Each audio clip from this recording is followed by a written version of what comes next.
오늘은 6월 6일 예레미야애가 1장 18절부터 22절까지입니다.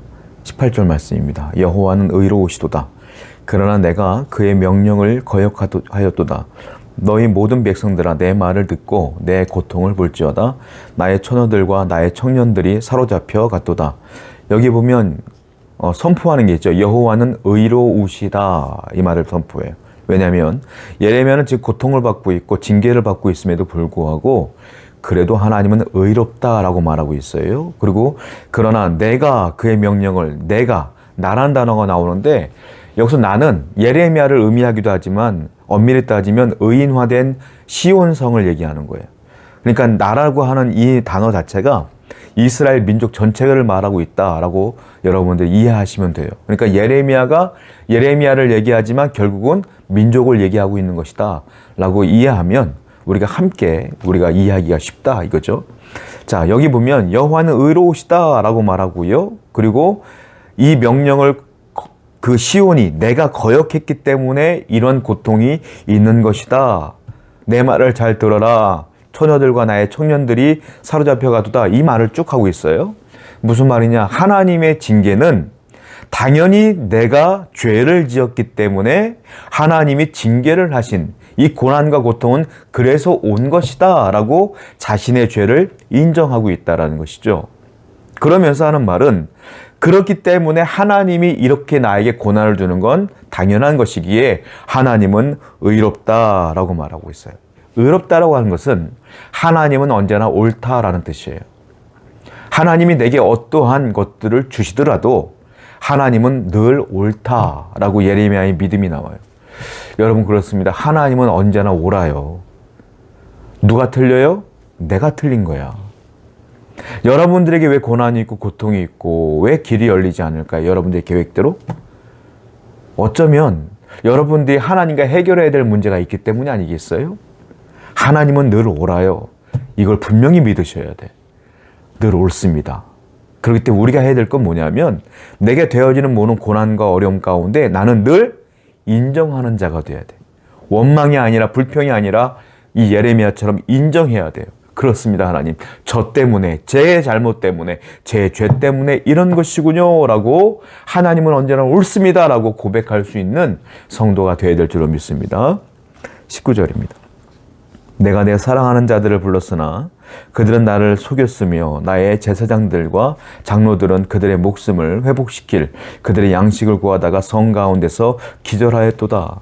자, 여기 보면 이와 같은 고난을 당하는 사람들의 대표적인 사람 두 부류의 사람을 얘기하는데 첫 번째 누굽니까? 제사장들과 장로들은 그들의 목숨을 회복시킬 그들의 양식을 구하다가 성 가운데서 기절했다 이렇게 표현하고 있어요.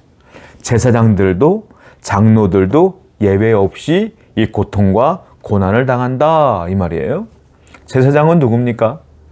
이스라엘 사람들이 볼 때에 그들보다 훨씬 믿음이 좋은 사람들이에요.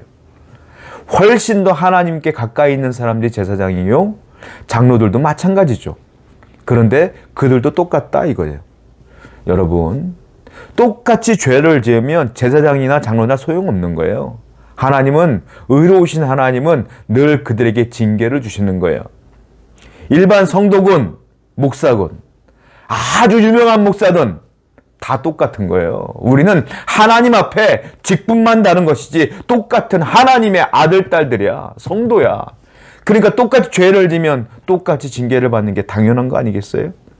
사람들은 잘못 알고 있는 것 중에 하나가 내가 지위가 있으면 직분이 있으면 높아지면 신앙생활 오래 하면 내가 좀 더 의로운 줄 알아.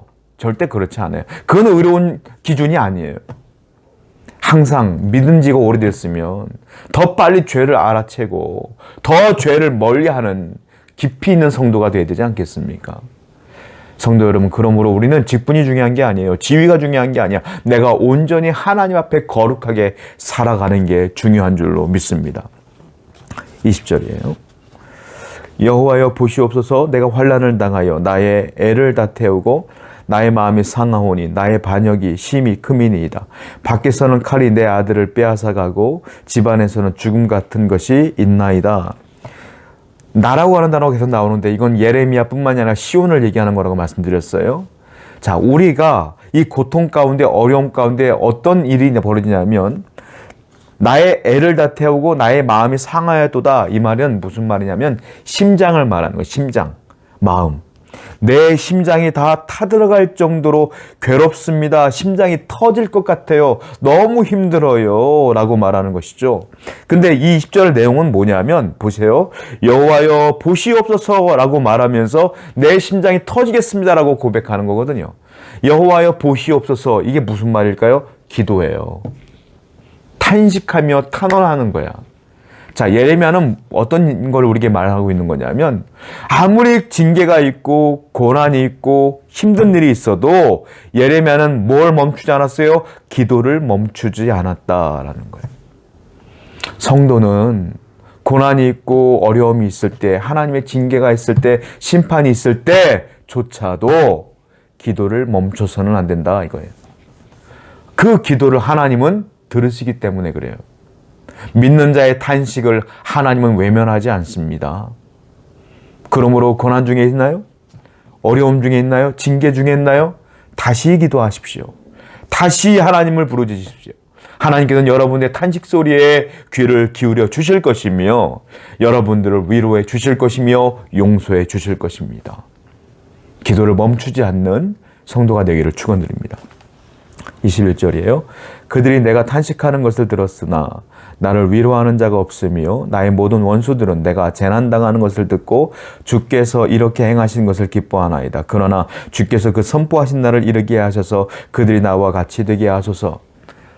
이렇게 고난당하는 예레미야, 그리고 이스라엘 백성들, 고통당할 때, 고난당할 때 하나님의 징계의 도구로 사용되어지고 있는 다른 민족의 원수들이 있단 말이에요. 하나님은 이스라엘을 징계할 때 항상 이 민족들의 침범을 통하여 그들에게 고통을 줬다는 것이죠. 그때 사용되고 있는 이민족이 있어요. 원수들이 있어.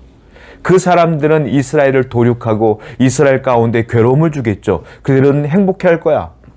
그 모습이 예레미야는 너무 기가 막힌 거예요. 왜? 하나님이 그들을 그냥 사용하는 것뿐인데 마치 그들이 이스라엘을 심판하는 것처럼 하니까 괴로운 거야. 그래서 예레미야는 맨 마지막에 뭐라고 말합니까? 하나님, 그 선포하신 날을 이르게 하셔서 저 원수들도 나와 같이 되게 하세요. 나와 같은 고통을 당하길 원합니다. 라고 예레미야는 기도하는 것이죠. 원수들입니다. 그런데 그 원수 갚는 것도 기도를 통하여 하나님께 맡기고 있어요. 여러분, 성도는 직접 원수 갚는 자가 아니라 하나님께 기도해서 하나님이 대신 일하도록 우리가 부탁하고 기도하고 지켜보는 자가 성도예요. 여러분 손에 피 묻히는 자가 아니라 하나님의 공의에 따라서 하나님이 심판하기를 기도하는 것, 그게 성도의 사명이다. 여러분이 다른 사람이 나한테 해코지 했다고 해서 똑같이 죄를 지며 똑같이 해결하려고 하면 여러분도 똑같은 사람 아니겠습니까? 그러므로 하나님께 늘 기도하고 여러분들의 고통을 토로하고 또한 여러분들을 괴롭게 하는 사람이 있으면 대적 기도하며 하나님께 원수 갚는 일을 부탁하며 늘 기도로 살아가는 여러분 되기를 축원드립니다. 기도합시다. 성도는 고난당해도 기도하는 것이고 성도는 어려움을 당해도 기도하는 것이며 성도는 원수가 있어도 기도하는 것입니다. 기도를 멈추지 않는 성도가 되게 해 주옵소서.